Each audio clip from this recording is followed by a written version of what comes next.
The Chiefs' future looks exactly like this. Or does it?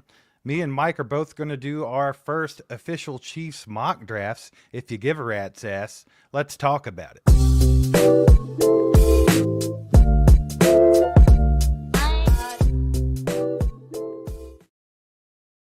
Good morning, Chiefs Kingdom. How we doing, ACU crew? Hope everybody's having a good Tuesday morning, April the 15th. Appreciate y'all being here. If you're just rolling in here, we appreciate you. Hit the like button for us. And yes, normally this Tuesday morning live stream is a members only. But today, since we're doing our first official mock drafts, we're going to make this open to the public. So if you would like to continue to watch these Tuesday morning live streams, make sure to join.allchiefedup.com. Mike, it's exciting. It's exciting. This is the funnest part of the entire draft seasons, where you finally just put everything together and you're like, I think this is what the Chiefs are going to do. Yeah, we're a little bit late. we're a tad bit late. Sorry, my mic was down a little bit, but we're a tad bit late. We usually have had a first mock by now, right? But it's the 15th. You just got been a month. You just got over some kind of sickness where you laid in bed for 4 days. Don't know what you had. Just some kind of mystery illness, right? Yeah, that's what it was. So, yeah, we're a little late, but better late than never. And we'll go about it. I'm excited to see it. I think the real draft comes up here within 2 weeks. So, Dude, time's flying. It really is. Mike, your damn house flooded. We can be as late as we want to be. Yeah, for real. Spent 3 days tearing out floors and drywall, man. I am so sore, Steve. I couldn't even sleep. Like, my body hurt physically just to breathe. I was like, ooh. You out of shape there, brother. You know who better not be? These picks. These picks that we think the Chiefs are going to take. How we're going to go about this, we'll go back and forth. We'll both do round by round, and then you guys let us know what you think in the chat. And I'm sure we might have some tweaks to this before the actual draft starts, but this is kind of the first initial crack at it from me and Mike. So, like I said, appreciate y'all for being here. Do us a favor, hit the like button, share it with a friend, do whatever you got to do, and we'll get this thing rolling, my man. So I'll let you click stuff. If you want to go first, though? Yeah, sure. Okay, all right, go for it. So in the first round, pick 31, I think the Chiefs are going to stick where they're at because I think Josh Connerly Jr. is going to fall to them.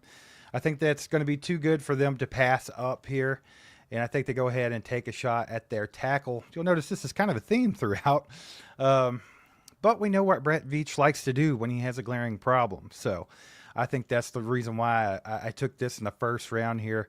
Obviously, Josh Connerly Jr., he's been a favorite from a lot of people. He's kind of projected a first, second round guy, like early second round, and I think that this is a good spot for him. I kind of looked at it a few times. There are some scenarios where he could be gone, but I do think that he might fall to the Chiefs here. Once again, I like him. I think he's very good. I think he has a shot at being a left tackle in the league. Maybe not the greatest, but he has a shot at it. The kid's super athletic. He ranked in the top 10 in every metric on in the combine as far as their scoring goes.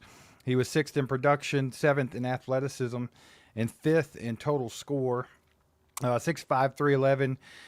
Great big mitts on him, almost 11-inch hands. Arms are just 33.5, but I mean, for this draft, that's pretty good. Like I mentioned, he's pretty athletic. He ran a 40-yard dash. The kid's got a lot of potential. I think he could get a little bit stronger, but he's good at, moving around, and he can play really well in a zone type offense. And I think this is the guy. If he's sitting there, I think they can't pass on him. They had a visit with him already, and that's where I think they're going to go here, man. Yeah, I like the pick, man. At 6'5", 311, he's pretty good size. What I noticed about Connerly is he can get out, and he does a lot of zone blocking, and I think he's one of the better zone blockers, which is why Andy Reid really likes. He's pretty athletic. A lot of people are talking about kicking him inside the guard because he does only have 33.5-inch arms, but let's be honest, like you said, that's one of the longest arm lengths in the class. Like all the guys with long arms are way down the board. I'm talking like 15th through 25th ranked prospects. Any of the guys in the top 10, nobody's even sniffing 34-inch arms except for Cam Williams, and we've already talked about him time and time again. He should have went back to Texas. So Right. there's just not a lot there, but I do like the pick if he were to fall. I think he's got a better shot of falling than Josh Simmons, though, and I think that's why you didn't pick Simmons, correct? Yeah, I actually think if Simmons' medicals check out, he could be gone in the back 15 of the first round, depending on which team wants to take a crack at him. I think if he is there, he might be the guy instead of Josh Connerly. I do think the Chiefs probably like Simmons a little bit better. I personally like Simmons a little bit better, but I do think he'll be gone as long as those medicals check out. Yeah, I like the pick, man. Okay, I'll move on here. Number 31 for me, I thought about trading up. There was nobody there that I really loved that I thought could get there. Now, if Josh Simmons were to fall down the board, now that is a guy I could think they could trade up for, but I really didn't think he was going to get past maybe 23, 24, and I don't think the Chiefs are going to put together so much in a year that they don't have a lot of picks anyway. And so I went ahead and sit still at 31. I didn't move out. And I went to the other side of the ball. I went Omar Norman Lott here, pick 31 from Tennessee. A lot of people think that this is about where he's going to fall, is late first, early second. He's coming on a lot. I remember we were talking about him, Steve, back, what was it, about a month and a half ago, and we were like, we got to watch more film on defensive tackles. We didn't know a lot about Omar Norman Lott. I went and watched him at Tennessee. I went and watched some of his film. I watched some of his film at Arizona State because he transferred in from there. And I actually watched some at the Reese's Senior Bowl. He was unblockable, Steve. He was a spark plug. He was an electric from snap to finish. He was the fastest guy off the line. I'm talking he just blows off the line for a defensive tackle. He plays with good leverage. Now, he's not very big. He's only, I want to say 6'2". Let me get his exact measurables here. He's 6'2", 291. So he's sub 3, okay? He's sub 3, but I think he could put a little bit more weight on. I think they could get him up to 300. He'd be completely fine. He's got that much, like, juice in the tank. And let's be completely honest with this one, too. People's freaking out over Walter Nolan. He's 296. I don't think 5 pounds is going to make a big difference right there. People like Shamar Turner. He's 290. So he's the same size as Shamar Turner. There's plenty of guys here. And what was our boy that just went to the Panthers? Turk Wharton was about 290. So I think the Chiefs are going to look to replace a Turk Wharton kind of guy, and they may also look to replace a bigger body, something like a Pinnell type run stuffer later in the draft too. But I went with Omar Norman Lott. I thought he was really good value right here, and I think him and Chris Jones paired up would be amazing. And I even think Norman Lott can swing out and play defensive end if need be. He's that quick off the line, and I just liked I liked everything about him. He was one of the most impressive guys I've watched so far. He's definitely fun to watch, that's for sure. Not trying to dump on your pick or anything, but I kind of feel like he might be a little lower than a first round pick. The only reason I say that is just if they go off like the scoring and stuff like that. If you look at his combine, he didn't run the 40, he didn't do the 10-yard split, nothing like that. But I mean, if you look at their scores, he was literally 18th in production, 30th in athleticism, 22nd in total score. A lot of people have him projected to go as late as the third round, which is wild, by the way. But like I said, I think he's really good. I do like him. I think the tape's great. So I like the pick myself, but I could see him falling a little bit later in this draft. He's definitely a project. But I think he's on the rise. The Chiefs have also met with him. The Chiefs are very interested in him. I think he feels a need. He strengthens the trenches. He's got a 19% pass rush win rate as a defensive tackle. That is ginormous. Okay, and a true pass set. He's got an 89 per PFF in a true pass set. And at a defensive tackle position in the past 2 years, he's got 10 sacks and 20 hurries coming from up the middle. So I think he's athletic. I think he can do it. And I think with a little bit of development, I think he could be very impactful on the inside. Absolutely. Well, let's move it along. In round 2, pick 63, I have the Chiefs taking the wrong Ohio State University running back. It's not Quinshon Judkins, guys. I think if they go with a running back at this juncture and he's on the board, it would be Travion Henderson. This kid kind of fits more into the Andy Reid scheme. He's an athletic freak. He was the #1 overall in athleticism score at the combine. Ran a 4.43 with a 1.52 10-yard split. This kid's just amazing. He's put up a lot of production back-to-back seasons. There's not a whole lot I could say bad about Travion Henderson, and it's funny because I feel like he does kind of get shoved to the side because of Quinshon Judkins and the hype that surrounds him. But if you look at Travion Henderson, I guess the one thing you can try to knock him on is he's slightly undersized, right? Yeah. But he's always took on a heavier workload, and he'll take on contact. It doesn't matter. He's very high energy and a great work ethic, and I mean he's going to do that kind of thing. As far as like a zone offense we talked about earlier with Josh Connerly Jr., this is a kid that excels in that. He likes to run on the outside, but that does not mean he tries to bounce outside all the time. He's got great patience and great field vision, which is something that Isaiah Pacheco lacks. Not want to throw a stray at Pop there, but that's something that the Chiefs are missing a little bit. You've seen that last year with Kareem Hunt, and you've seen how much different it can look in our offense when you have a guy that runs that way. And I think the thing about Travion Henderson here is when he hits that top gear, like he's special. He's super fast, and he can make he can make any play a touchdown if he can find the space. He's similar to like a Jahmyr Gibbs. He's obviously not that kind of generational talent that Jahmyr Gibbs was, but I think he is similar.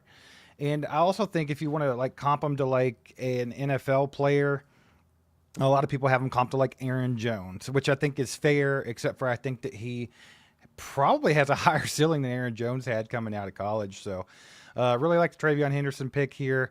I think he could fit into the scheme really well, and I think he kind of could be one of those Andy Reid running backs that transcend they won't give him the ball thing, because he kind of reminds me of some of his old running backs like in Philly. Yeah, I like the pick. I'm still not sold that the Chiefs are going to spend such a high draft capital on a running back. Still not completely sold on that one. But I will say Travion Henderson is a guy that you would consider doing that for. He's got everything that we really like when it comes to running backs, and when we scout running backs, we want decently high elusive ratings. He has a 109, okay? We want very high grades in zone and gap because you never really know what we're going to do. We like to run a lot of zone, but we run a lot of gap too. So he's got that. That checks a box. He's got 21 carries of 15-plus yards just this past season, which tied him for 5th in all the NCAA. That's huge. And then, like you said, he could catch the ball in the backfield. He's got good field vision for me. I don't feel like it's great, but it's above average. It's good. It's well above average. It's good. It's between good and great. I wouldn't consider it completely great. I think Judkins has a little bit of better field vision for me personally, but also I thought this past year Judkins actually didn't show as well a field vision as he did when he played at Ole Miss. So field vision could be a thing where, like, it depends on what the play is and what they're doing, how they're feeling that day. I don't know. Maybe he just wants to hit somebody on a certain day, so he's not elusiveness. He's just trying to mow somebody down. Who knows? But he does have back-to-back seasons of basically 1,000 yards. He's got 21 touchdowns over the past few seasons, and he's added almost 40, 50 catches. So I like the pick. I'm not sold we'll take a running back that high. You'll have to let us know in the chat what you guys think. But Steve, I give that pick a solid. I mean, if it were me and the Chiefs really took Travion Henderson round 2, I'd give it a solid B+ to an A. Yeah, I just wanted to add in that he's probably the best pass protecting running back in this draft, by the way. So if that's what people one of the worry top about, ones, yeah. He's definitely probably the best, in my opinion, or at least the top. And also completely capable as a pass catcher, too. So that's just a couple of things that I left out that I think are relevant. Yeah, he's very scrappy when he's having to block for the quarterback in the backfield and do things like that. So, yeah, I like the pick, man. Moving on, I'll go pick number round 2, and this is not pick number 60. What is it, 63? It's actually pick number 60. I traded up in the second round.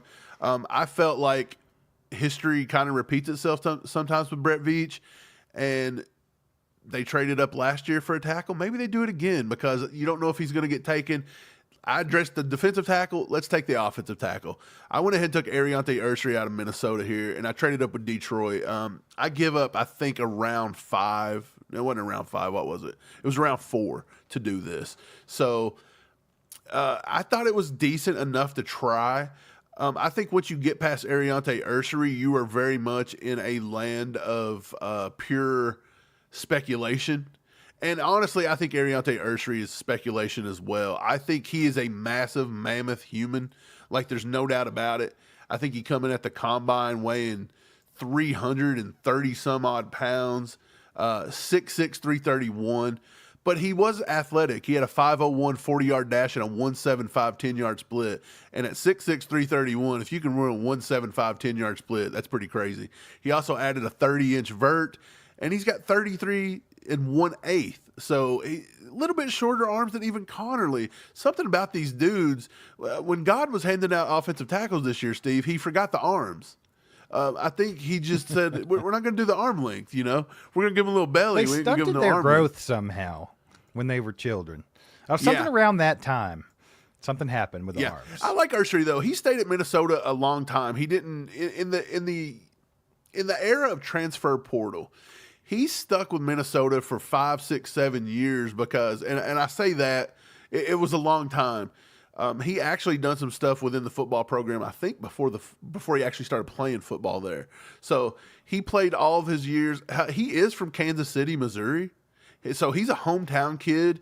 The Chiefs have talked to him.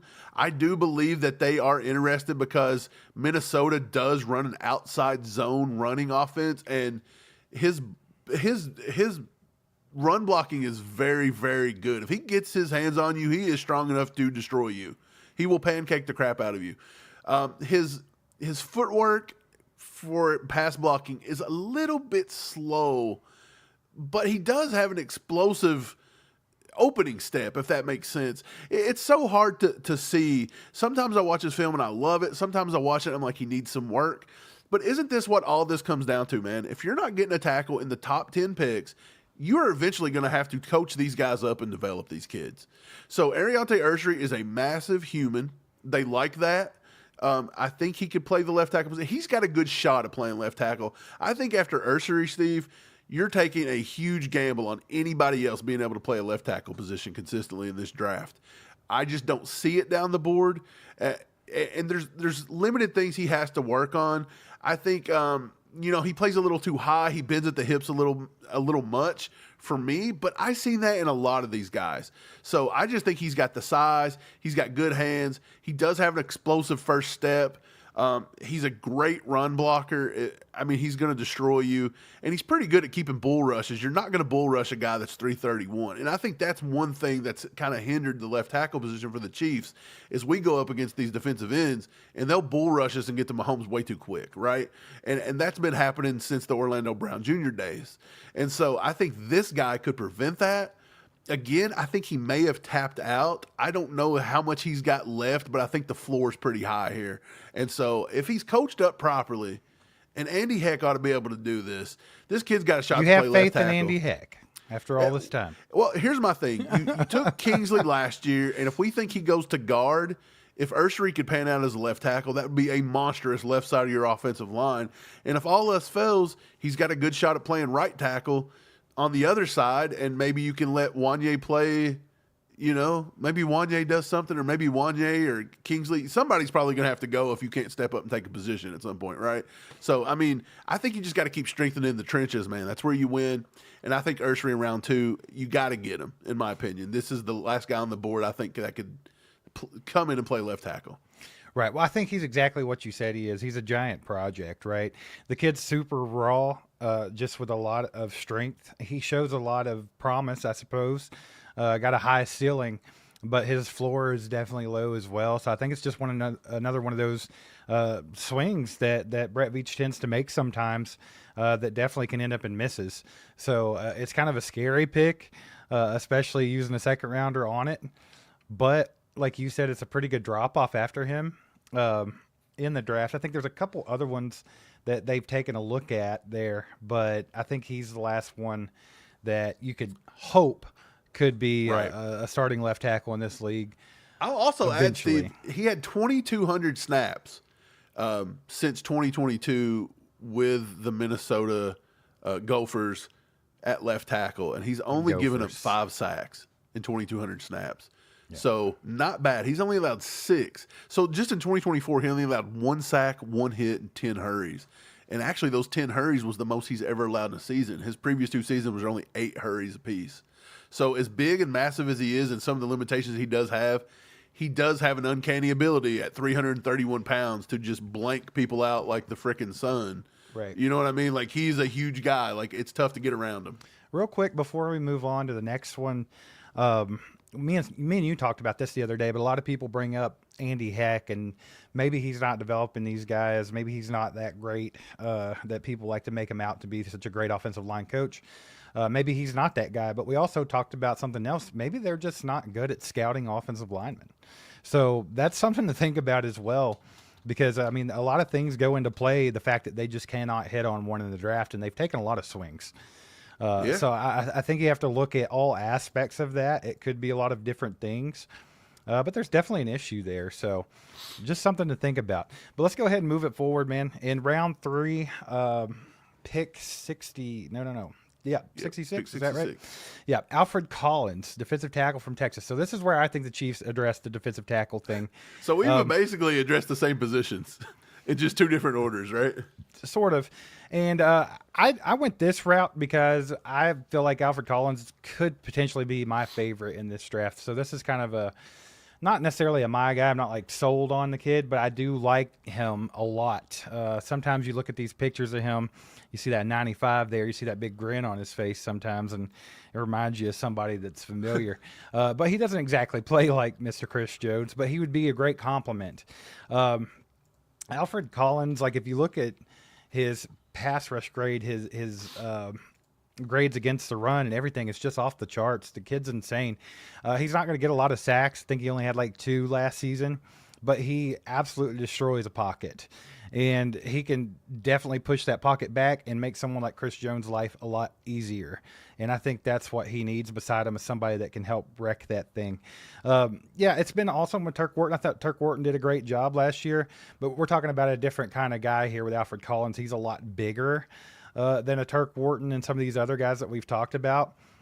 He is 6'6", 332 pounds, so he's a big boy and very, very strong. He was 9th overall in production at the Combine in defensive tackle, so he's in the top 10.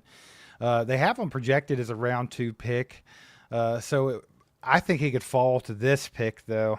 I don't know if he'll go as high as 2, and it's not because of his abilities, but I was kind of looking at the defensive tackle thing, Mike, and there are a lot of I think there's a lot of good ones in this draft, but also don't know how many teams are going to be taking a swing at one of those that early.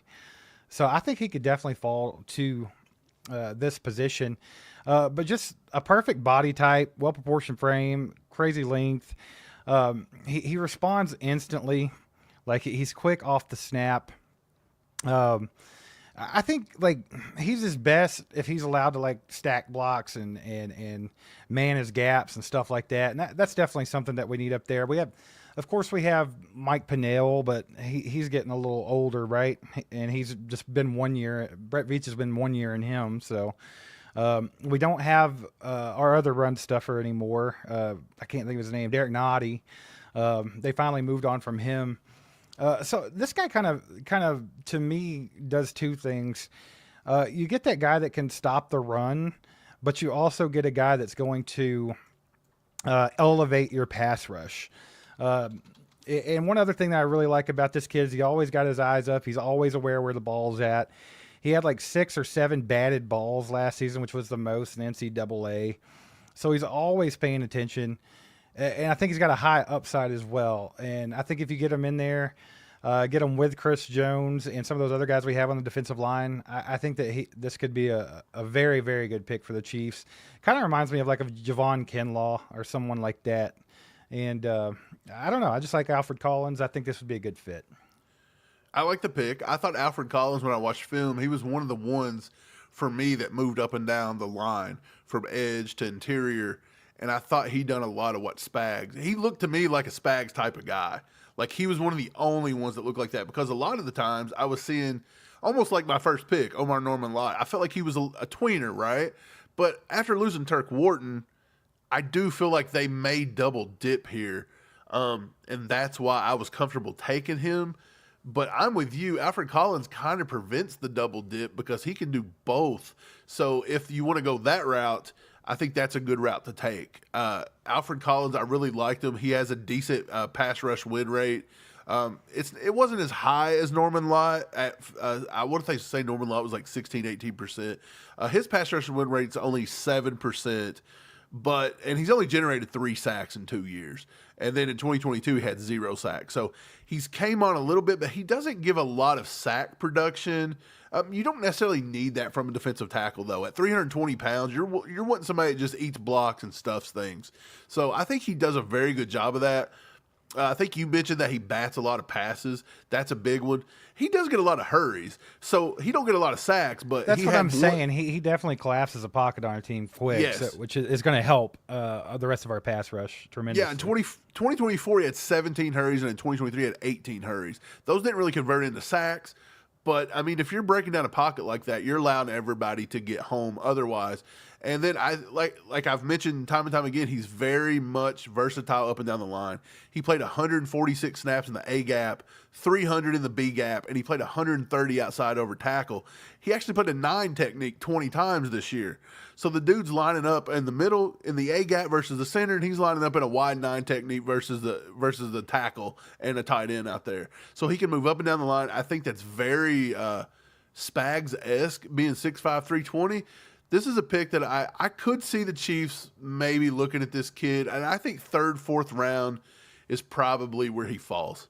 Right. One of the NFC scouts actually was quoted saying that with the right coaching, that he thinks that he could end up being the best interior player in the entire class. So I think that a lot of people see a lot of promise with him, a lot of upside. Yep. I like it, man. Moving on. My round 3 pick, number 66, Steve. And this is one of the picks I didn't love the most. But the Chiefs have interviewed with him. They've seemed to show a little interest. It wouldn't be necessarily my pick at this position if I wanted to fill this position. But I think you got to keep strengthening that defensive line. And I thought right here was pretty good value. I took pick 66 in round 3, Kyle Kennard, edge rusher. He used to play at Georgia Tech. He transferred into South Carolina. To me, Kyle Kennard has decent tools. I think he can get after the passer. I don't think he's got the best pass rush repertoire there is, but he's slippery. He is a handful. His negatives are that he can be shut down pretty, if you can get your hands on him, you can get him. He's only, he weighed in the combine 6'4", 254. And I started looking, I was like, is 254 too small for Spags? Because we're conditioned to think that he just wants those big guys like we just seen. You want the Charles Omenihu's of the world. But he's right on pace with Mike Dana. So they will look at those guys. So he's right about Mike Dana's size. And he was 9th overall in production. He ran a 4.73 40, which wasn't the best, but a 1.63 10-yard split was pretty good. Like I said, he come from Georgia Tech. He played in the ACC there. He was pretty decent there, and then he transferred over. And in 2024, that was his lone year in the SEC, and he had pretty good production. He was the SEC Defensive Player of the Year. He was first-team All-SEC. He won the Nagurski Trophy as the nation's top defender in 2024. He was a finalist for the Lombardi Award, which was the nation's top offensive or defensive lineman, and he led the team with 15.5 tackles for loss. He led the SEC and ranked 8th in FBS with 11.5 sacks in 12 games this year. So he is a very productive guy, and I think the Chiefs need another pass rusher to go along with Karlaftis, to go along with Omenihu. You've only got Omenihu back on a 1-year deal. I think taking a shot on a guy like this, excuse me, that is slippery, I think it's just, there's something about him that I think he can create.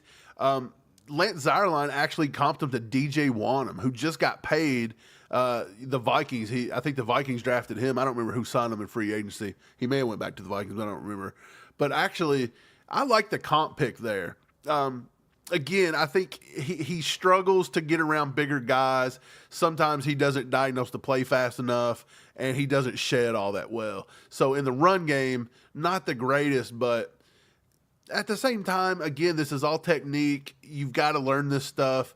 I think there's hits or misses here, and that's why I think he's probably going to project around 3 or round 4. I think early in the process, people had him in like round 2. I think he slips just a little bit, but I think at round 3, pick 66, that's basically a round 4 pick. So I think Kyle Kennard here would be good value, in my opinion. I don't think you could get him in round 4 where they pick. So I don't know. I like it. I'm still in the theme of let's strengthen the trenches here. And you can see I took defensive tackle, edge, and offensive tackle with my first 3 picks. Right. I think it's a good pick. My thing with Kyle Kennard is, Mike, is he might not be flashy. He's not the most athletic guy on the football field, but he does produce. I mean, he was 9th in production score at the combine, and he does put up stats, and it's hard to argue with the production that he has put up. He does tend to get bullied from time to time, though.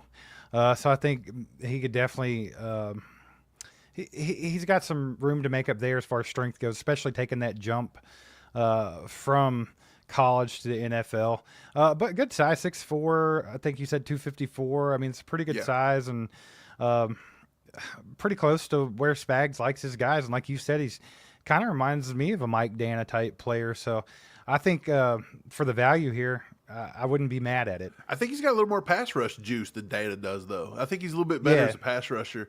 Steve, another thing I liked about him is he did get a little stronger than we thought he was going to do. At the combine, they didn't think he was going to be able to hit 20 on the bench press. He hit 23.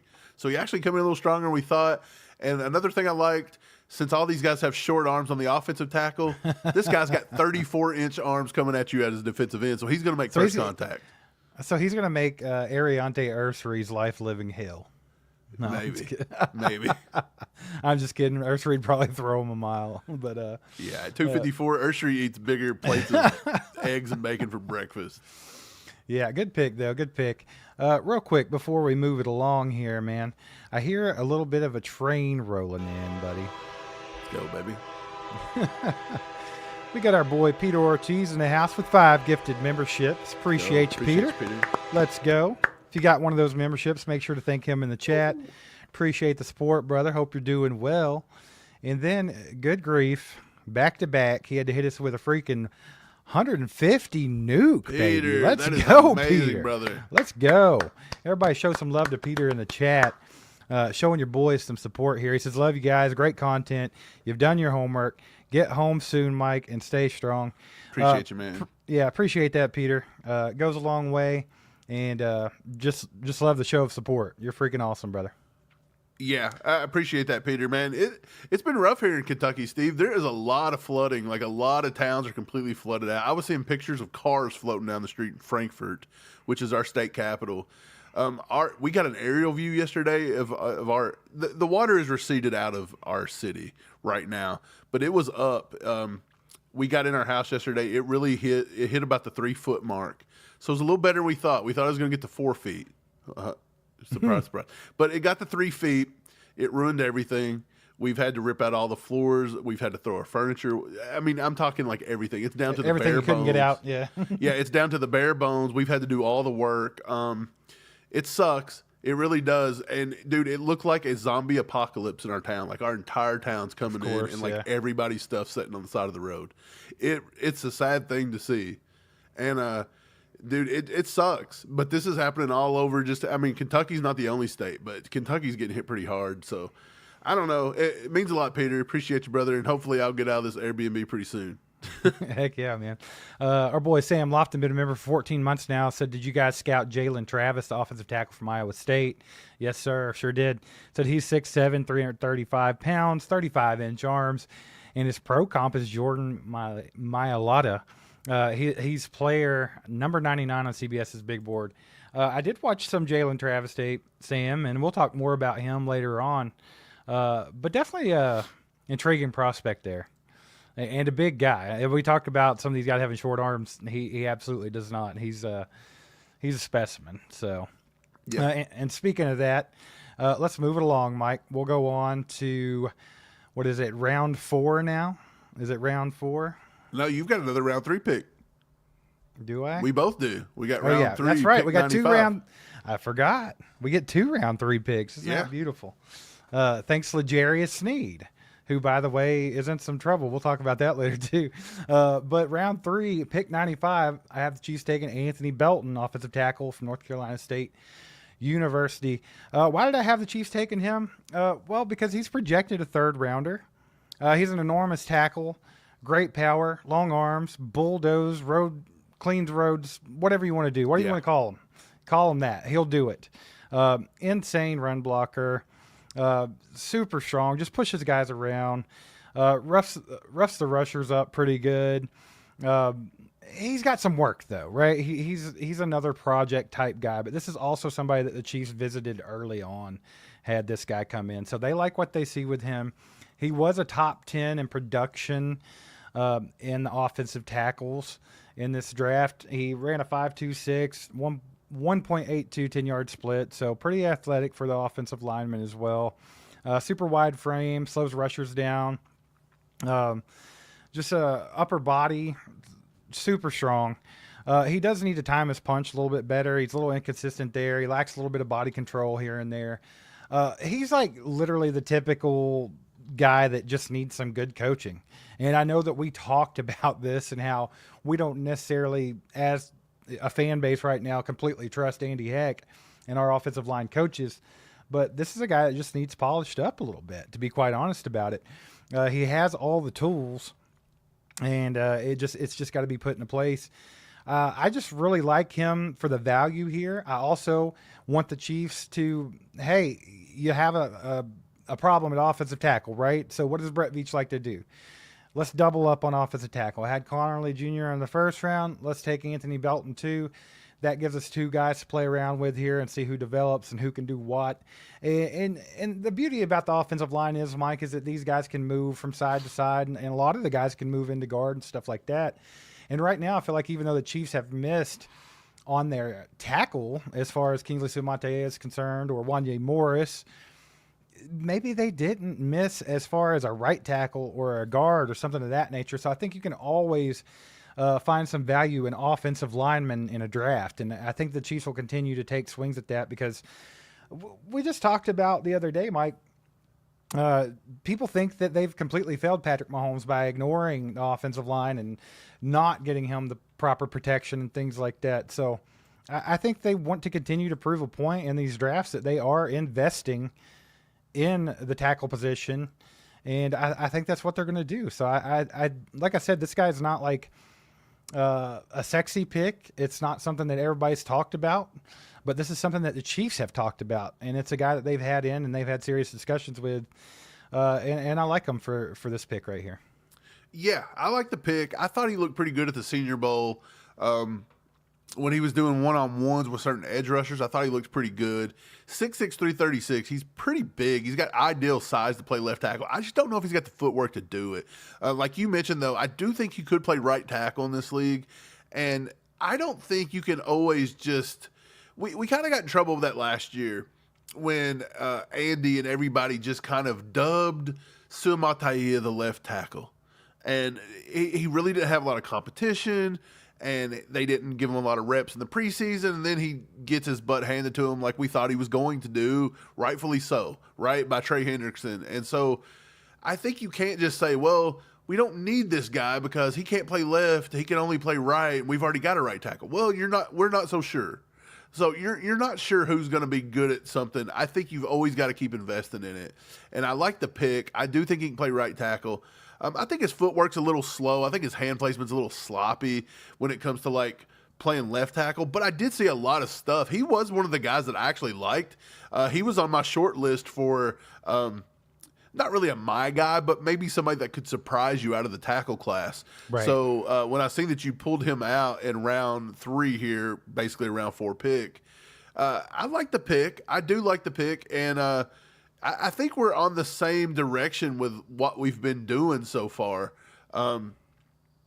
Yeah, I mean, you're going to see, so we'll just go on to mine just to speed things up. Yeah. My round 3 pick, number 95, was yet again another offensive tackle. We're going to the trenches, Steve. Charles Grant from William and Mary. This kid is a little undersized, and he played at William and Mary. It's a small Virginia school. It's not great. The Chiefs love this kid. This kid is super, uber athletic. He's possibly the best zone blocking tackle in this class. 100%. He is so athletic. There were times I was watching him, and he was getting to the spot and waiting for the linebacker to get there. He knew where the linebacker had to go, and he just ran to the spot and waited on him. He could have ate a hot dog in the time. He's a little undersized. I'll give him that. He actually only weighed in at 300 pounds. So he's a little bit undersized. And a lot of people think he may have to kick into guard. I think at the combine, he actually showed up and logged in a little bit higher than that. I think he came in at 311. So 6'5", 311. So he's still a little bit small, but he's Josh Connerly's size. So is he that small? I don't know. But he could play guard. You can play guard. You've got a shot with left tackle. I already took Ariante Ursery. I took the massive one. I'll take a guy that's a little undersized. Let's let them battle it out. They can probably both move around if you need to. I like the pick. I think Andy really likes them. They like these small school kids. I don't think they have any problem. Charles Grant actually passes the test, Steve. Round of applause for Charles Grant. 34 3/4 inch arms. Look at that. He's almost got 35-inch arms here. So Charles Grant might be a guy that could outright win this because he is very raw, but he is very athletic, and I think that's what you have to look for. A 93 zone block grade from PFF, an 88 pass block grade, and a true pass block set of a 78. He's only given up 3 sacks in 3 years. And that's basically 4-8, I want to say 1,400 snaps. He's only given up 3 at playing all left tackle. So competition wasn't good at William and Mary. Don't get me wrong. I'm not saying this guy's shutting down SEC talent day in and day out, but he's got a shot. And I think we're in the draft. And again, kind of like what the last guy took. If you want to tackle and you're not going to get those guys in the first round, you can't get Simmons, you may have to double dip and see what you can get, because just taking that one shot with Kingsley last year, even though it was in the second round, kind of bit us on the ass a little, man. He just wasn't ready. And again, I don't think this guy's going to be completely ready to come in. He's going to get it handed to him as well. And probably Ursery would too. It's a growing pain. And I think the Chiefs, though, with the Jalen Moore signing, you give them a guy now that they can watch and learn behind. And if Jalen Moore doesn't pan out, you've got some good options here. Absolutely, dude. Kind of the same way with the Anthony Belton pick. I think it's just the Chiefs need to focus on the offensive line. And I think you take your swings because they've got to figure something out there. I mean, they're doing it in the free agency. They went out and got a backup left tackle to try out, So, I mean, I think you do as much as you can to address that elephant in the room in Kansas City. So the more guys you get in-house, the more guys with a high ceiling. These guys, what a good problem to have, too, if the Chiefs went from needing depth at offensive line and needing good quality starters at offensive line. Do we have too many? To in 3 years, we're just loaded to the fact where you're like, dude, we don't have enough positions to play these guys. Right. Like, it's insane how good they could look to have Creed and Trey Smith. And this also goes into the Trey Smith thing, Steve. If they can't get a deal worked out with Trey Smith and you got to tag and trade him, you might need a guy like a Charles Grant, or you might need a guy like you said, Anthony Belton, or somebody like that can maybe swing into guard a little bit, just in case. Well, I mean, Hunter Norzad and C.J. Hansen don't work out. I think the Eagles picked Prince Tagovailoa really late in a draft a few years ago, and we ended up with him. And how many times did we have to rely on him in a pinch? So I mean, it's always good to have guys like that. And I just think Brett Veach, he tends to try to overcompensate when there's an issue, and I think he very well could do that in this draft. So. With everything looking seemingly like we're decent. Okay, look, defensive line and offensive line are the 2 glaring weaknesses of this entire team. I don't think there's any doubt about that. And so that's where I expect him to focus. Yeah, for sure. Well, let's move it along, my man. I think in this round, actually, the Chiefs seeing one of their guys fall in just a little bit right to where they'd like him to be, and they trade up into round 4 and take Harold Fannin Jr., tight end from Bowling Green, from the Big BG, baby. Harold Fannin Jr. is an absolute monster. This kid, super athletic tight end. he's literally a running back with the ball in his hands, right? We've kind of compared him to like a Jatavion Sanders from last year, but I do think he's potentially better than that, or a better prospect. He had a record-breaking single-season catch production. The kid's nuts. He's got a knack for catching the ball. He always catches the nose of the football. He's got good hands. Production score-wise, he was number 2 in all tight ends. Athleticism score, he was number 8. Total score, 3rd. So he's no doubt a top. I think he's about number 3 to 4, but he's definitely a top 5 tight end in this draft. Obviously, everybody knows old Kelsey ain't getting younger, and things are going to be different there. We don't know exactly what we have with Jared Wiley yet. Big, massive guy. A big red zone target, but he didn't get much play time in before he got injured. We do know we have Noah Gray there, and we like Noah Gray. I like Noah Gray. I think he could be a good successor to Travis Kelce, but this kid gives you a whole different look at it. This is a different type of tight end where he's literally an offensive weapon. Which is exactly what Travis Kelce turned out to be as an NFL player. Is he was essentially an offensive weapon, and that's why people were quick to call him a tight end or a wide receiver and not a tight end and stuff like that. I think that Harold Fannin kind of fits into that category where it's like he's so good with the ball in his hands and he's so good at catching the football that sometimes you're going to forget that this guy is a tight end. He's not going to block much for you. And that's fine. That's not what the Chiefs are probably going to be looking for at this juncture in trying to find tight ends. I think they could use a good blocking tight end like Blake Bell was for us the last few years, but I definitely think this is a kid that they're going to like. They've met with him too. And if you just watch his tape, man, it's electric. It's fun to watch. Playmaker. Chiefs love playmakers. Makes sense to me. Yeah, I like the Fannin pick. It's wild to know that Fannin, the top-rated PFF tight end to ever post a score, and it's wild to think he could get to round 4, but again, coming out of Bowling Green, your competition's not very high, but he did look pretty good in the Senior Bowl. I thought he'd done enough to prove that he can play with the big boys. Go watch some of his film against Alabama and places like that. Like, he actually put up. So I think he'll be a pick that somebody's going to take a shot. He reminds me of like a Jonnu Smith or something like that, where you incorporate him in the offense. He's almost an H-back kind of guy. I think for the Chiefs, it would just be a playmaking pass catcher for Patrick Mahomes. I don't think that could ever be bad. So I like that pick. I don't know if he's going to last to round 4, though, when it's all said and done. I think somebody's going to take a swing at him. I don't know how early it would be. Do you think Fannin could go round 2 even? It's a possibility.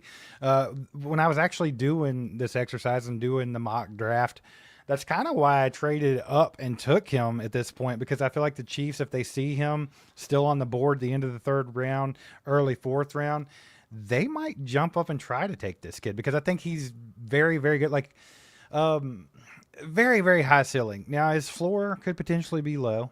I'm not saying that he's like a no doubter, so it doesn't come without its risks. But I feel like he's a good fit for what the Chiefs need.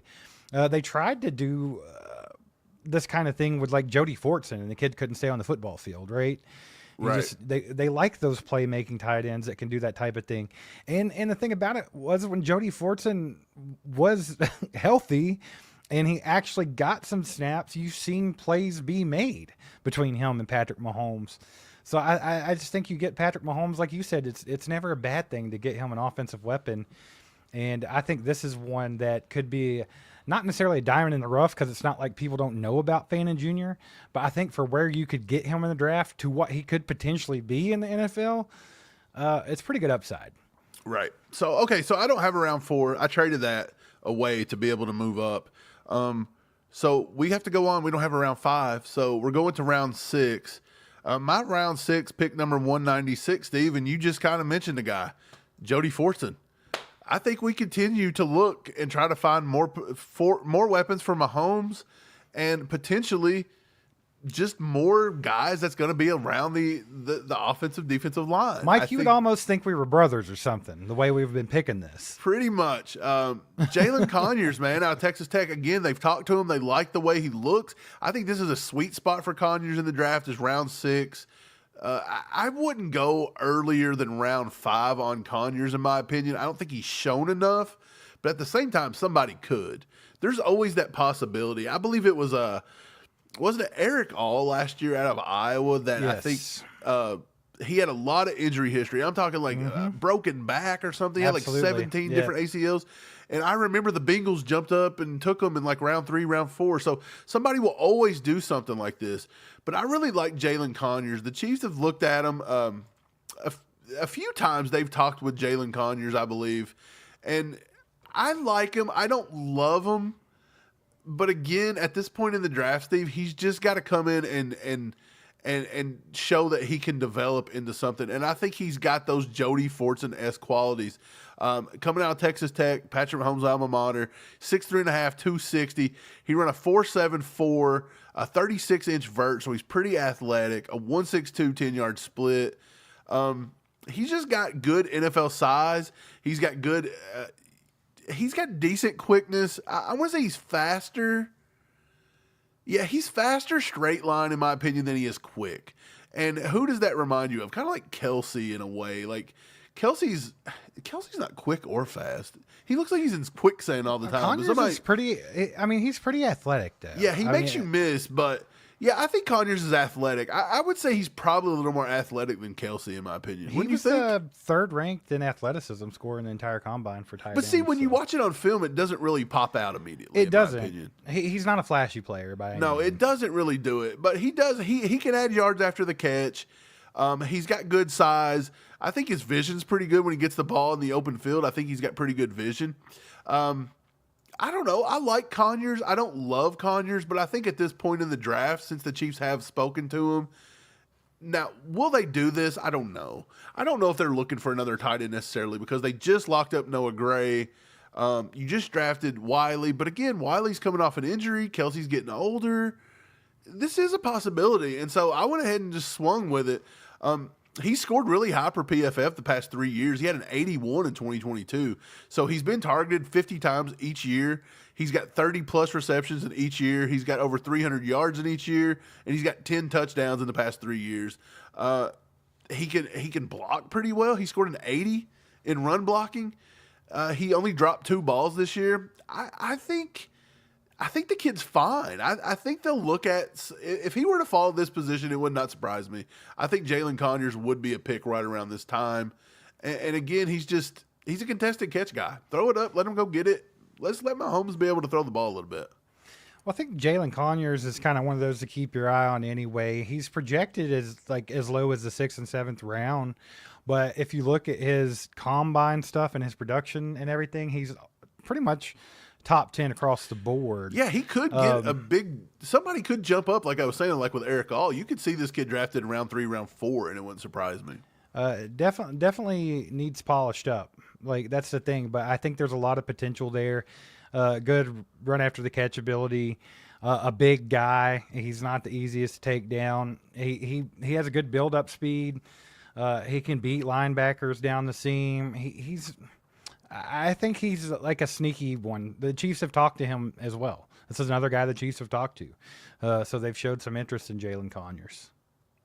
Yeah, I agree, man. Well, you're up. You're in round 6. Who do you got? Because you traded in round 6. You went to 201 with the Rams. Round 6, I think the Chiefs see another guy that they kind of like falling just a little bit further than they thought, and they go up and take him before he's gone. Around that time, there are a few teams that really need some wide receiver help. That's why I think the Chiefs could potentially trade up around this pick to grab Samuel Brown, wide receiver from Miami.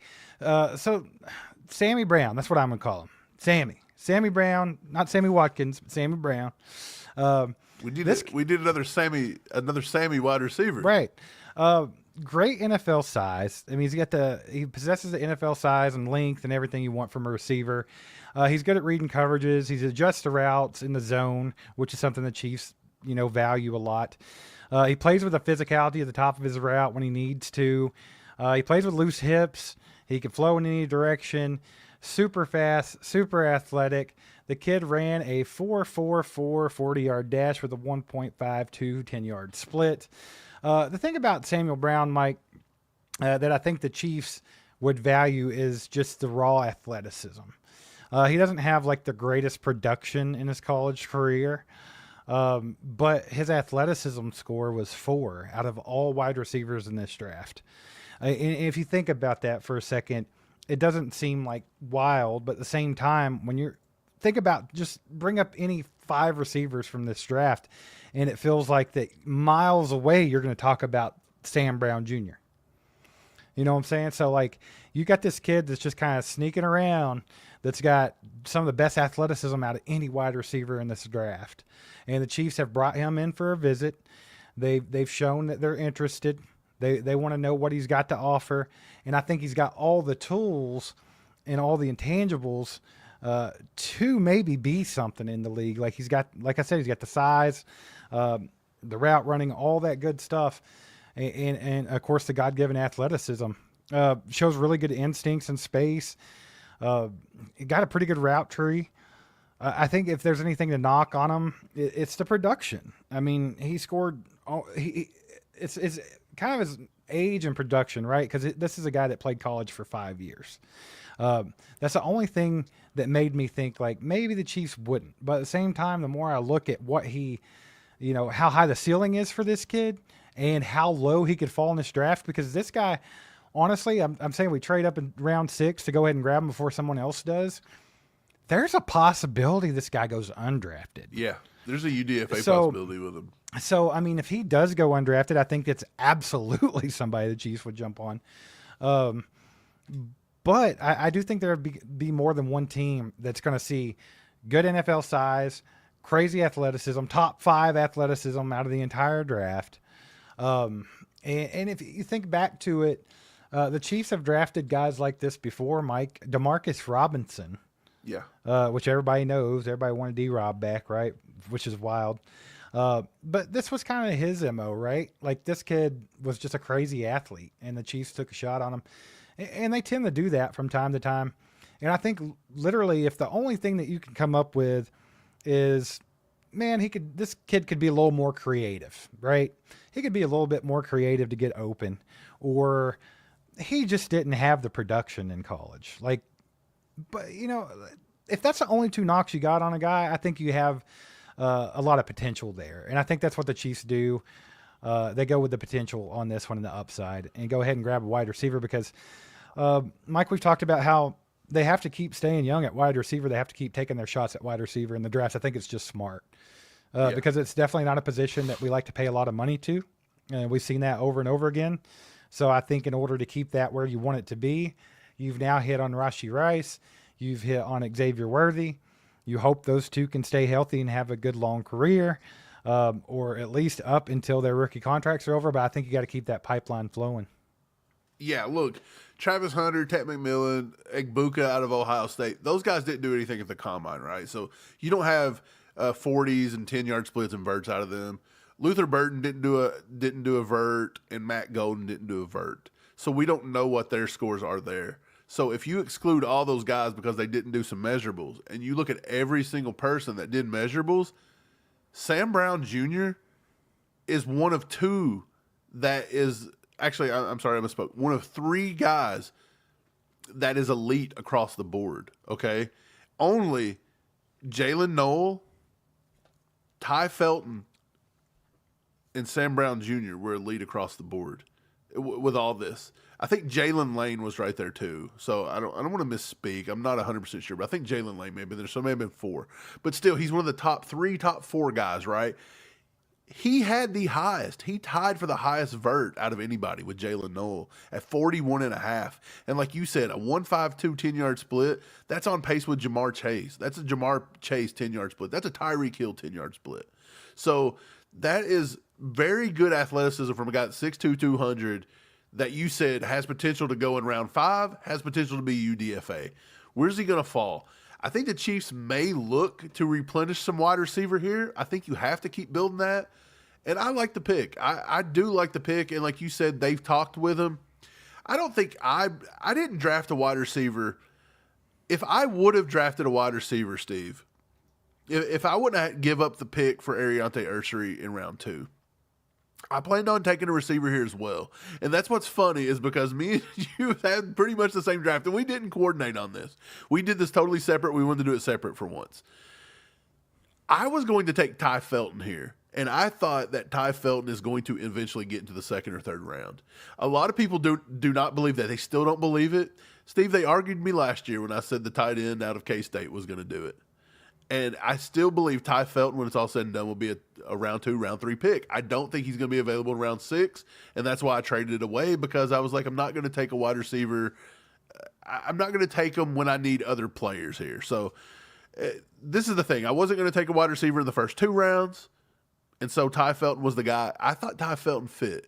But outside of Ty Felton, I think Sam Brown Jr. fits. So I like the pick. I give that one a pretty good score. You did trade. Did you trade up or did you trade down? I traded up. So where did your pick 196 go? Did you move that up to go get Jacksonville? Did you move up? I had two trade. I moved up the board twice in this draft. Once was for Harold Fanon Jr. Yeah.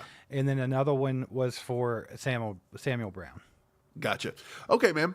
Well, let's go into round 7. Steve, you've only got one round 7 pick because you traded them all.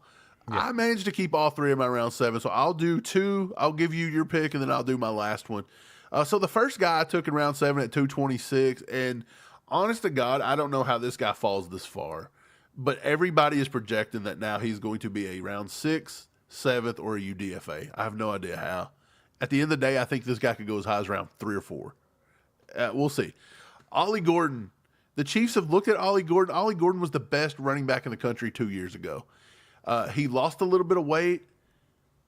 He got quicker. He got faster. His tape got worse in 2024. But I'm telling you, it was his offensive line. They stunk. This kid's got great field vision. He runs like a fast Le'Veon Bell. That's what he reminds me of. And don't say the Chiefs don't want a guy like that, because we brought in Le'Veon Bell at the end of his career. Andy Reid loves guys that are patient in the backfield that can create. Ollie Gordon is that. They spoke with him at the, I want to say it was either the Senior Bowl or the Shrine game. I don't remember which one it was now. So many of these games, all these All-Star games are in my head. This kid looked really good, Steve. He runs with a purpose. He runs mean. Just everything about Ollie Gordon impressed me, to be honest. When I first watched film, he's 6'1", 226, by the way. I'm talking, this guy is massive. But he's had a huge workload for the last few years, and he's impressive, in my opinion. He is impressive, and that's why I don't know how he falls this far, but it is being talked about. So that's why I went ahead and did it. It's kind of that Luther Burden effect, Yeah, where his I don't production feel fell off in comfortable. 2024, Yeah. so everybody gets a little scared. Yeah, you know? I don't feel super comfortable having him picked in the 7th round. I still think he could be a round 4, round 5 guy. Yeah. But still, this dude had 21 touchdowns in 2023. He had 12 this year. So he's cruising on about 35 touchdowns in 3 years. He's added over 75 catches out of the backfield. Dude, 1,700 yards in 2023. He had 1,730 yards and 21 touchdowns in 2023. And now people are acting like he's a UDFA. It doesn't make any sense. He had one down year, and it was because of his offensive line stinking. So Right. I'm not buying that he's going to go this low, but since they're projecting him here, I'll gladly take him. And so if the Chiefs were to take this guy in round 4, I wouldn't be surprised, right? Yeah, dude, I love Ollie Gordon. I think he's great too. Massive frame, could take a lot of carries. The kid can take a beating too, and that might be one of the weaknesses they see with him, is he does run kind of high and he takes some thunderous shots sometimes, and he'll hit that contact head on, kind of like Isaiah Pacheco. You know how Pacheco just likes to hit people?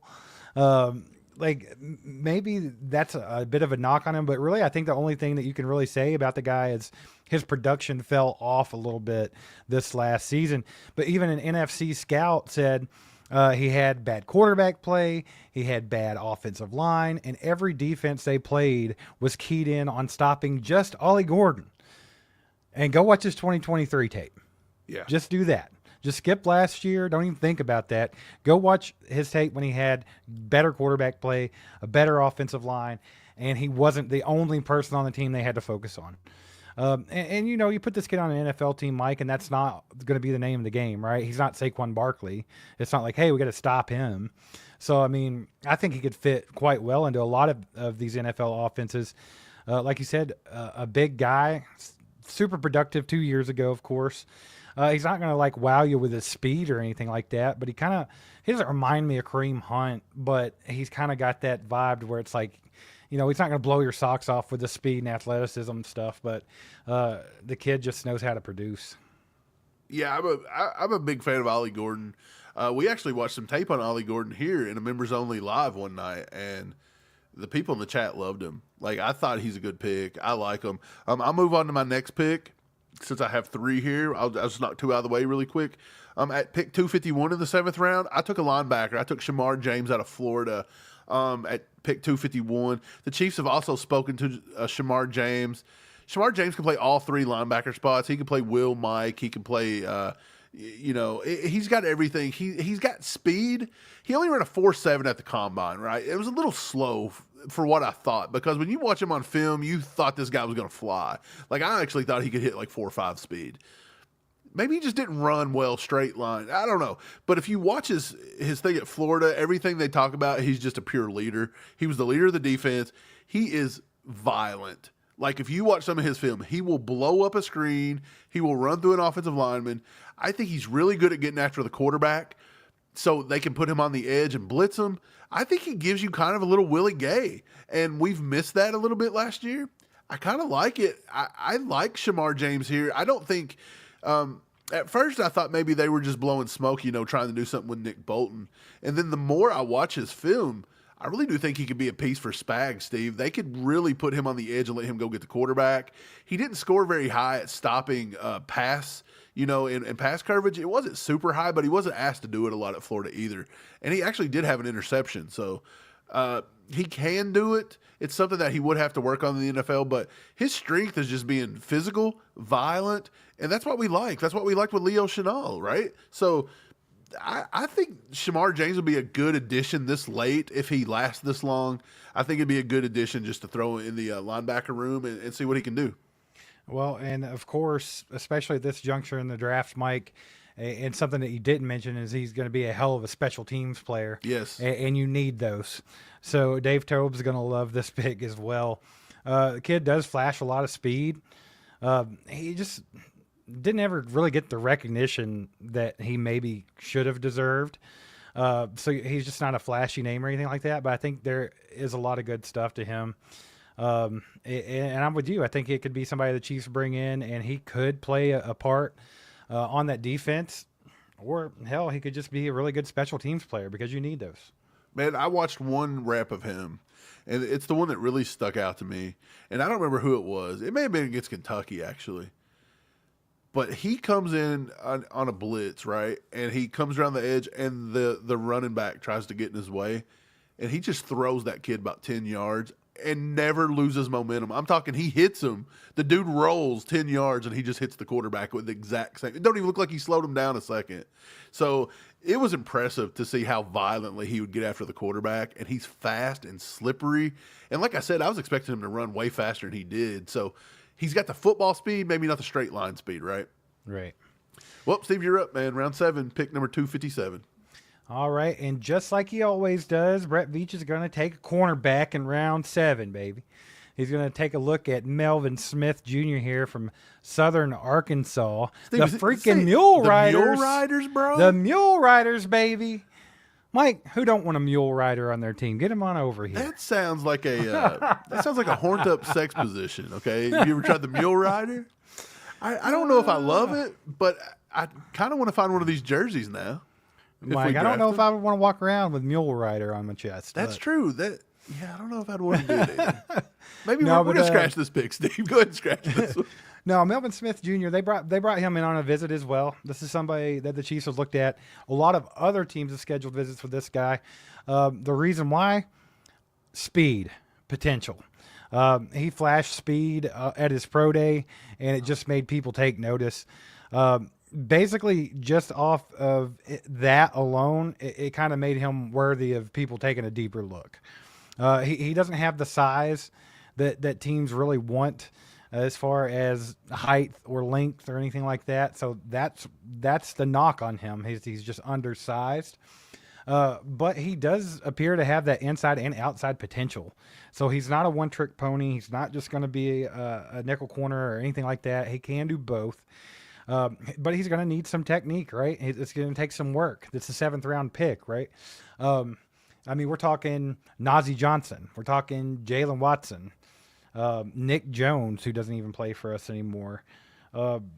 It's that type of guy, and I think he has potential to be a day 3 pick. I think there's a lot of teams that are taking a look at him because he does flash all the traits that you want from a cornerback. Like I said, if he wasn't undersized, I think he would absolutely be drafted 110%. And that's the only thing that's really killing him here. And then, of course, he does play at a smaller school, so the tape's a little bit hard to judge sometimes. But I think what the teams really took away from it was his impressive pro day. They got to see him in person. They saw how absolutely ridiculously fast the kid can be. And they just liked the way he played football. He did post 26 breakups and 9 interceptions since 2023. So he's a bit of a ball hawk, and he can break on passes quick. And I think that this is where they go. That the Chiefs always tend to try to nab one of these late corners. And I mean, why not? We talk about Andy Heck and how we don't know if he's developing these offensive linemen properly. But one thing that we don't often do, and maybe should more often, is talk about Dave Merritt and being able to develop the corners that we have. Because we've been able to make L'Jarius Sneed a superstar who essentially was a safety drafted late. You know what I'm saying? Charvarius Ward was a guy, which I'm not sure if Dave Merritt was in charge of the secondary at that point. But the Chiefs tend to be able to develop these guys. Jalen Watson, everybody talk, he's a surefire starting corner in the NFL now, and he was drafted in the 7th round. Hell, he was working at Wendy's or something with his mom. Is that the story, Mike? But I think they take a shot here. That's what they tend to do, and whether it's for good or for bad. I mean, like Nick Jones don't play here anymore. He was injured the whole time, and then you got Najee Johnson, who isn't exactly working out, but at the same time, he's a great special teams player, and they signed him again. So, I mean, they like something about him. So I think they go that route again and take a corner in the round 7. I don't mind the corner here. I do think this is something they could look at. They've looked at the kid from Iowa State, Darian Porter. They've looked at Trey Amos out of Ole Miss. So there is potential they could take a corner and could take a corner early. I think it's because you just mentioned it kind of. Merritt's been able to develop a lot of these guys, and we seemed very, very deep at corner. After the first year, after Jalen Watson and Josh Williams was signed, and then we had McDuffie, or drafted rather, and then you had McDuffie, and we had Sneed, and we had all these guys. We just drafted Nick Jones, and he looked pretty good, and Najee Johnson had looked really good, and then he gets injured, but then it kind of felt like this year it fell apart a little bit, like the wheels fell off of it. They traded Sneed. Nick Jones goes to the practice squad, and they cut him. Right. Yeah. Najee isn't panning out, and they don't want to let Josh Williams out of the doghouse, and Jalen Watson's injured every other week, it seems, and it's wild. Even McDuffie, he's too small, he can't play it, we need to get him back in the nickel. It's like, what happened? Like, it went from being an embarrassment of riches to just chaos. Right. It felt pretty quick, yeah. And that is kind of the whole theme of this. You can never be too comfortable at any position. And that's why I think you just keep loading with the best players available. I like the pick from what you said about him. I learned a lot from what you said about him because, let's be honest, I haven't watched anything on this kid. I'll have to go do that. I did not watch Melvin Smith. I did hear about his pro day and being impressive there, but I've not got to film on him, and so I'm not going to even act like I understand anything about Melvin Smith. I'll go Fair watch enough. him, and I'll say, look, his name's Melvin. If you can't play football, I mean, I'm sure And you he got picked on plays in for life. the freaking Mule Riders. Melvin bro. from the Mule Rider Melvin over here. Okay, so let's get on to my last pick. This will be the final pick in the whole draft for me. And Steve, that was your last pick. So 257 for me. Steve, I took a guy that is from right up the road here in Louisville. U of L, and it pains me to have to take a Louisville Cardinal, but I like this kid. His name's Thor Griffith. His name's frickin' Thor, bro. That's why you like him. We've got baby Thor, and now we've got daddy Thor, okay? And Thor, he is smart, football IQ, intelligent. He played at Harvard. He transferred to U of L. There were many people that wanted Thor Griffin to transfer to a big-time school in his 5th year as a senior. And he decided to go to U of L, 6'2", 320. So I took Norman Lott, who's more of the slasher type guy that was going to replace, our boy Turk in the middle. And now I'm going to get a guy that I think could be the bigger guy and could maybe do what Mike Pinnell is eventually going to age himself out of. But before he arrived in Louisville, he played in 30 games with Harvard. 132 tackles, 33.5 tackles for loss, and 13.5 sacks. Okay. He had an 84.3 PFF grade this year with U of L and an 84 run defensive grade. He benched, check this out, he can bench 225 pounds, Steve. How many times do you think he benched 225? 50 times. You're right on it. 45 times. This dude is a flat out monster, and he run a sub 5 second 40. So I think he's got something there. He could actually go earlier. I just don't know if he's got enough name recognition because he come out of Harvard. And his name's Thor. If you don't go into recognize U of that, L. then something's wrong. Yeah, I mean, come on. If your name's Thor, I really like the pick, Steve, and I think this fit my theme. I wanted to replace Turk. I wanted to get a big run stuffer guy in there that can replace maybe a Derek Nottie or a Pinnell. I wanted to work on the offensive side.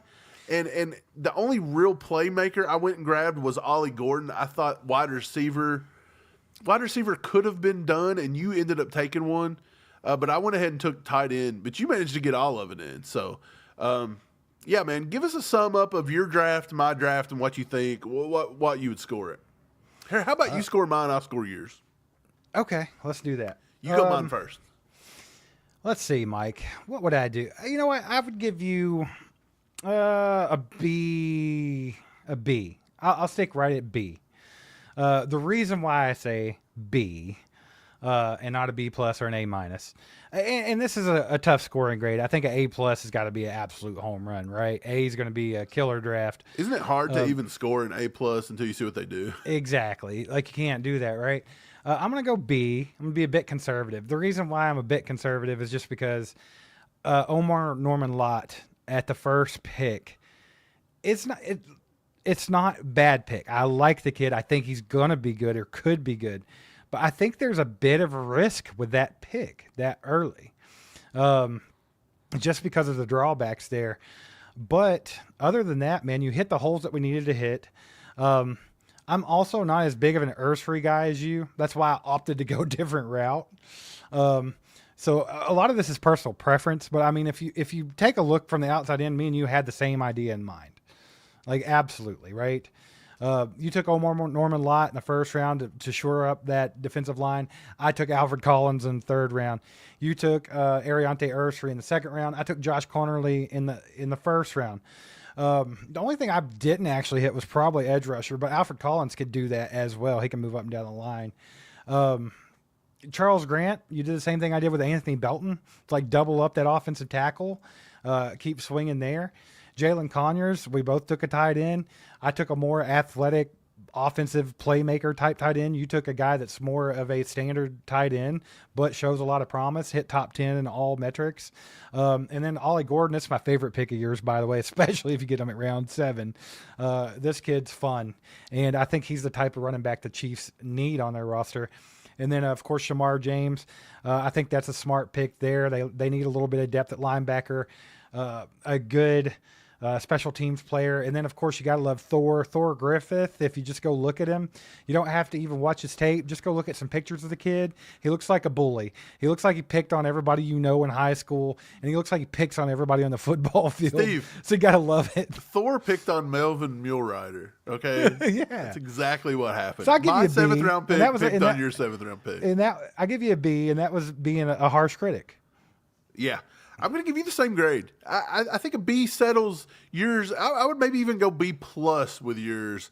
I like the Connerly pick, but I don't love the Connerly pick, and I'll tell you why. Because I don't know how much of an immediate impact he's going to be. Yet again, we don't Agreed. really need an immediate impact with Jalen Moore. I'm hoping we hit with Jalen Moore. Agreed. But I mean, I'm with you on that. Like that was my only drawback with Josh Connerly. And that was kind of where it came into play, whereas I'm thinking of like what the Chiefs would do and not necessarily what I would want to do. Steve, that's exactly why I opted to take the defensive tackle in the first. You think Norman Lott, that's a little overdrafted? It could be. I think he's rising up boards, and by the end of it, he's going to be sitting right He's there. very, very good. I think he's going to be between Yeah. pick 30 and pick 40. I'm with you. I think if everybody's going to get horny over Walter Nolan, they need to be getting horny over Omar Norman Lott.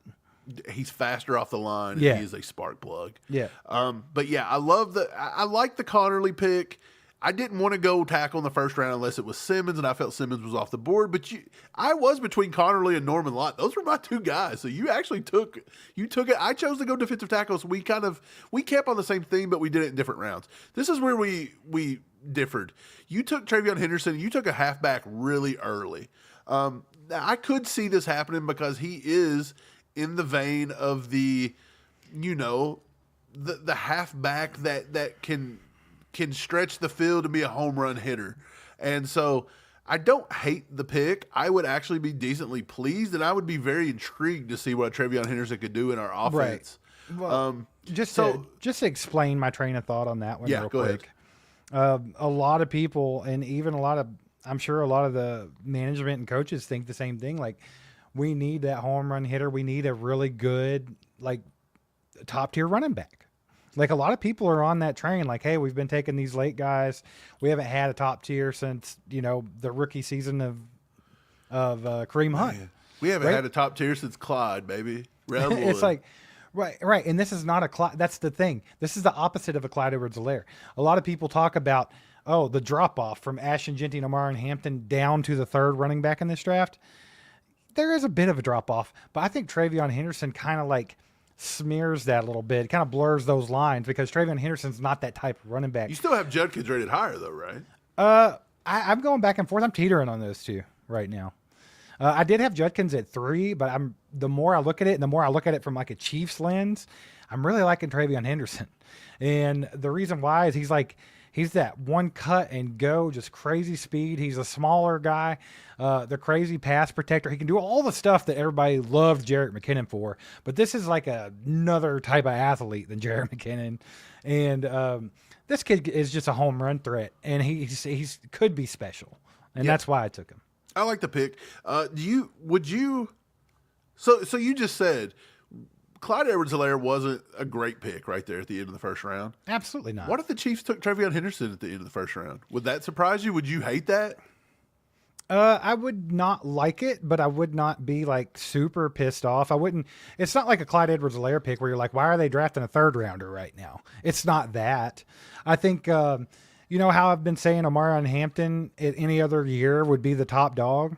It's just that he happens to come out with Ashton Jeanty. Well, I think that's kind of Travion Henderson. I think in other years he could be potentially looked at as a first-round pick, but he just happens to be in a draft with two guys like Ashton Jeanty. You do not believe, though, he is Jahmyr Gibbs level, though, right? No, but I think he's in the vein of Jahmyr Gibbs, and I think he's close.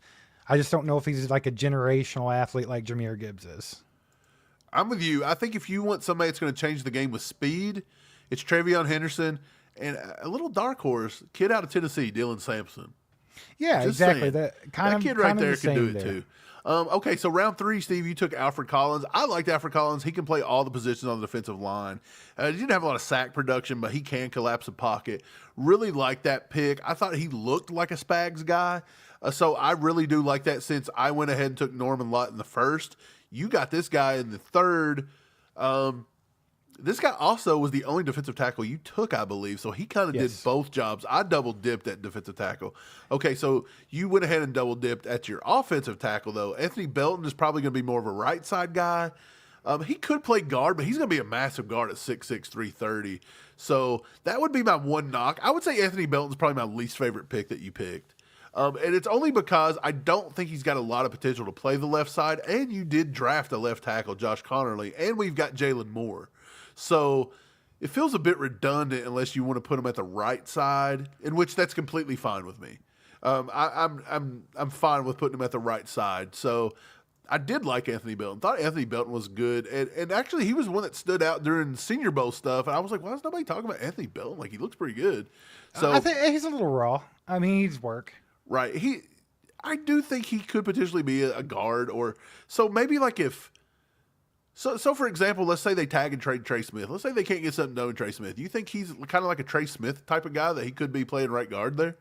Or do you don't think he's athletic enough? He's a little big for that, right? I feel like a right tackle seems. They're more talking fitting about for playing him. guard. I thought he was too big. But too. you also saw what the Eagles did with Mekhi Becton. So, That's true. I mean, this is he kind of reminds me of a Mekhi Becton. Yeah, right. So I mean, yeah, it definitely could be something that could happen, you know.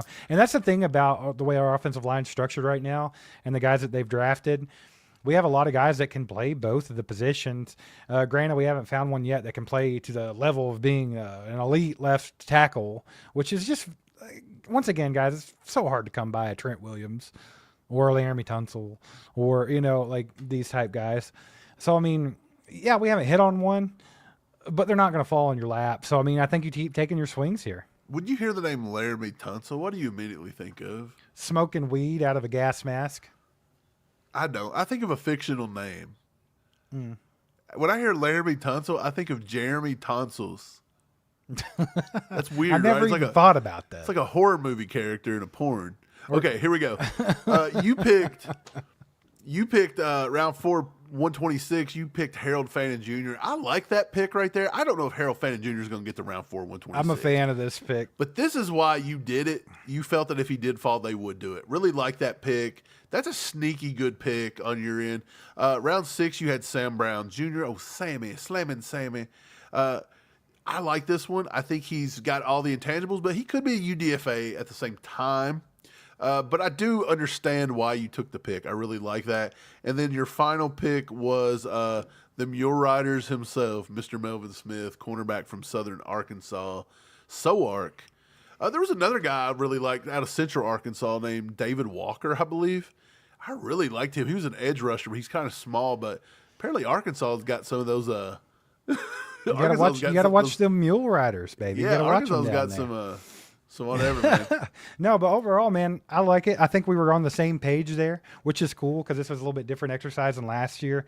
Last year we got together, collaborated, boom, boom, boom. This year we did it a little separate, and we were on the same page. So that's cool.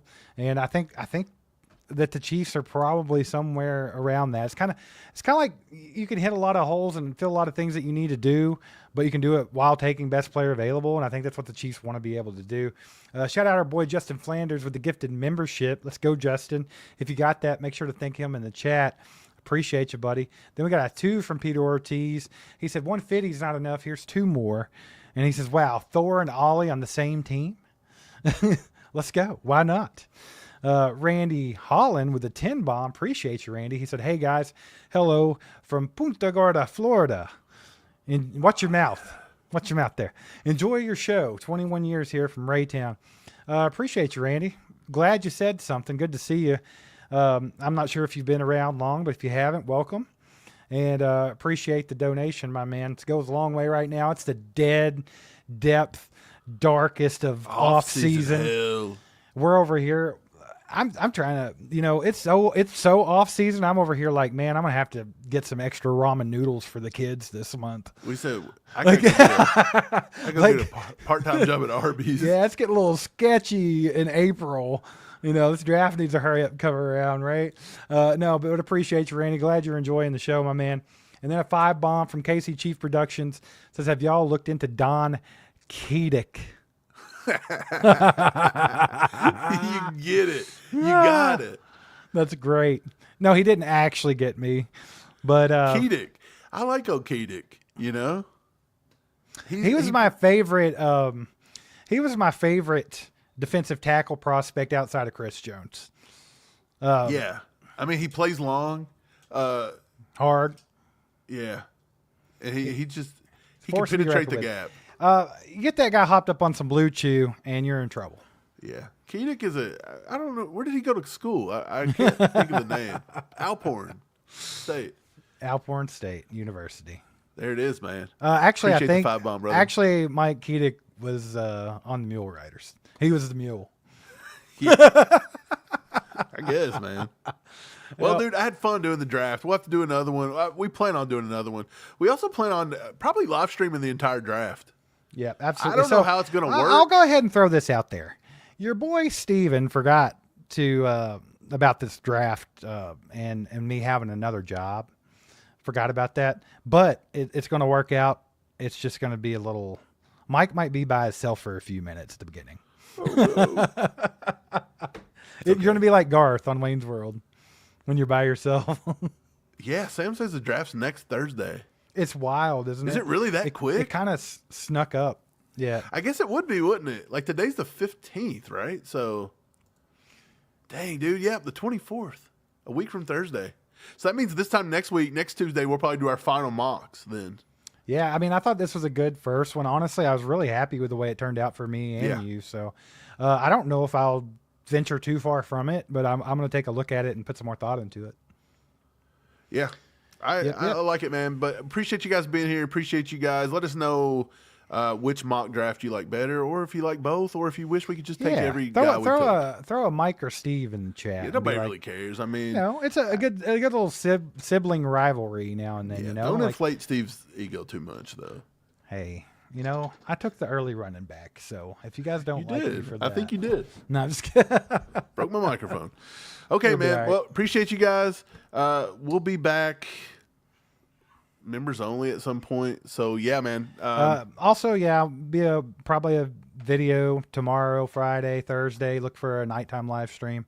All the same usual stuff. Appreciate you guys. Hit the like button on the way out if you haven't, and share this with a friend. And be sure to, if you didn't get to say what you thought about the mock drafts, take some time and let us know what you really think about it and maybe what you're thinking. And we'll catch you next time, baby. Go Chiefs. Go Chiefs. Wow.